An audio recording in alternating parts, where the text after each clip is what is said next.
या वाकई में रागों से भी इलाज हो सकता है वैसे। अतौला भाई बताइए, जब तक तुझे सुनने की समझ ना हो तो सुनना, और जब तक गाना ना आता हो गाना। आपने अपने इलाके से इलेक्शन कभी क्यों नहीं लड़ा? आप इतने पॉपुलर आदमी है। अगर अच्छा तौबा कर रहे। और बड़ी दिलचस्प गुफ्तगू शुरू हुई थी जहाँ हमें मजबूरन, इखलाकन, जबरन ब्रेक लेनी पड़ी। और वो जगह थी जहाँ अतौला भाई बता रहे थे अपने बारे में कि वालिद तो डॉक्टर बनाना चाहते थे इनको, लेकिन अगर आप डॉक्टर होते सपोज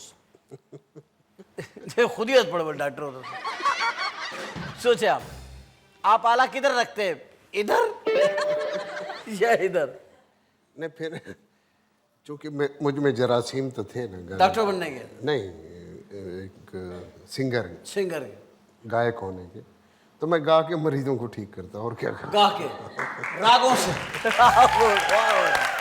या वाकई में रागों से भी इलाज हो सकता है वैसे। अतौला भाई बताइए, आप म्यूजिक के कोई राग ऐसा है जिस जो कैफियत आपकी उस वो करे? नहीं, मैं ये इतना साहिब इल्म तो नहीं हूँ, लेकिन मैं इतना ज़रूर जानता हूँ कि जब कोई अच्छा गीत, अच्छी सुरीली आवाज़ कानों में पड़ती है तो वो उसका रूह पे कुछ ना कुछ असर ज़रूर हो। पुराने जो बादशाह थे अकबर वगैरह, ये तो उस वक्त कौन थे? यही लोग इलाज करते थे, इनके गवैये। तानसेन उसका इलाज करता था, अकबर भाई का। आज भी उमर भाई आप देखते हैं, लता जी का कोई गाना सुनते हैं, रफ़ी का कोई गाना सुनते हैं। रफ़ी के गाने से तो सुना है कि गुर्दे की पथरी निकल जाती है। और मादाम नूरजहां का दिल का सुकून मिलता है।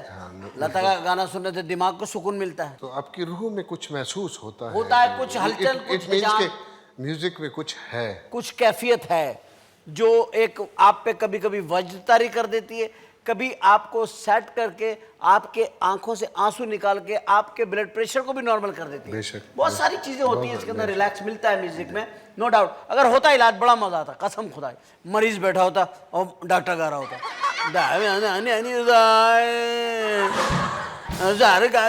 तेरा जाना नहीं देता मेरा भी सर मैं दर्द तेरा ठीक करूं पिया, ठीक करूं। बंदा कहता जी हो गया, खुदा की कसम है बिल्कुल ठीक हो गया। लेकिन गाना इतना मुश्किल है, मगर मैं समझता हूं जिस गाना, क्योंकि लफ्ज ही है गाना, जब तक तुझे सही समझना हो गाना, बेशक सुनना, जब तक तुझे सुनने की समझ ना हो तो सुनना, और जब तक गाना ना आता हो गाना। बेशक उमर, जहाँ तक गाना गाने का ताल्लुक है एक मुश्किल काम है, उसी तरह सुनना भी एक मुश्किल है। कानों का सुरीला होना भी एक अलग बात है। बेशक बेशक। अच्छा, कई लोग ऐसे हैं जिनके सामने हम गाते हैं तो कुछ असर नहीं होता, असर ही नहीं होता, बिल्कुल बैठे हुए। और कुछ लोग ऐसे हैं एक ही सुर से उनका चीखें निकल जाती है, बेशक आंसू निकल जाते हैं। और आपके गाने तो हैं भी ऐसे दिल को पारा पारा करने वाले गाने। यानी अगर आपका गाना सुना के ना बंदे को लिटा के ऑपरेशन टेबल पे उसका बाईपास कर सकते हैं। इतने दर्दनाक गाने थे। हाँ जी। आपको इस पे एक अबूर हासिल हो गया है और लोगों में एक इमेज बन गई। लेकिन उसकी बेसिक वजह मैंने अर्ज किया कि एक तो मेरा साउंड बॉक्स था, दूसरा मेरा माहौल ऐसा था जहाँ आज भी पीने का पानी नहीं है। पानी तो खैर अब माशाल्लाह पूरे मुल्क में नहीं है, लेकिन वहाँ तो शुरू से ये मसाइल हैं। मैं दरिया सिंध का पानी पी के जवान हुआ हूँ। बताएं। और कोई फिल्टर नहीं था, कुछ भी नहीं था। माँ एक घड़ा होता था, उसमें माँ रखती थी कि मिट्टी नीचे बैठ जाए, फिर वो पानी इस्तेमाल हो। वही पानी पी के हम जवान हुए। आपने अपनी ज़िंदगी का आगाज़ एक बड़े पसमानदा इलाके से किया, जो आप कह रहे हैं अभी तक पसमानदगी का शिकार है। ऐसा होना नहीं चाहिए, बल्कि मैं तो देखा जिस वक्त रेशमा गई थी वहाँ पर, हिंदुस्तान गई थी रेशमा जो हमारी सिंगर हैं, और वो इंदिरा गांधी के सामने उन्होंने गाना गाया। इंदिरा गांधी ने उनसे पूछा था बताओ कोई काम है मुझे, तो उसने कहा मेरे गाँव की सड़क बनवा दो, मेरे गाँव में बत्ती नहीं लगवा दो।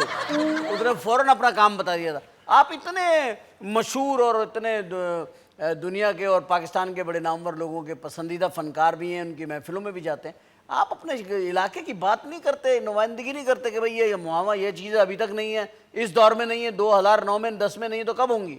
मैं करता हूँ, जहाँ तक होता है कर सकता हूँ। जहाँ तक मेरी बात सुनी जाती है या सुनने से मुराद मेरी मानी जाती है तो वहाँ तक तो होती है। बाकी वो हर इलाके के अपने कुछ सियासी मसाइल हैं जी हाँ। कि मतलब मैं चाहता हूँ कि वहाँ बिजली हो, तो जो वहाँ का एमपी है वो नहीं चाहता कि वहाँ बिजली हो, लोग तरक्की ना करें, स्कूल अच्छे ना हो, लोग पढ़ लिख ना जाए। मतलब वहाँ के लोग नहीं चाहते, जो बड़े वहाँ के करता धरता हाँ, लोग, जो अन्नदाता हैं वहाँ के वो नहीं नहीं चाहते कि उस इलाके में तरक्की हो। हाँ ये बात है। ये ऐसे ही लोगों की वजह से तो तरक्की नहीं हुई है। अभी तक वहाँ कोई इंडस्ट्रियल एरिया नहीं है, ट्रेन नहीं जाती, ट्रेन नहीं जाती वहाँ। ट्रेन भी नहीं जाती, जहाज तो बड़ी दूर की बात है।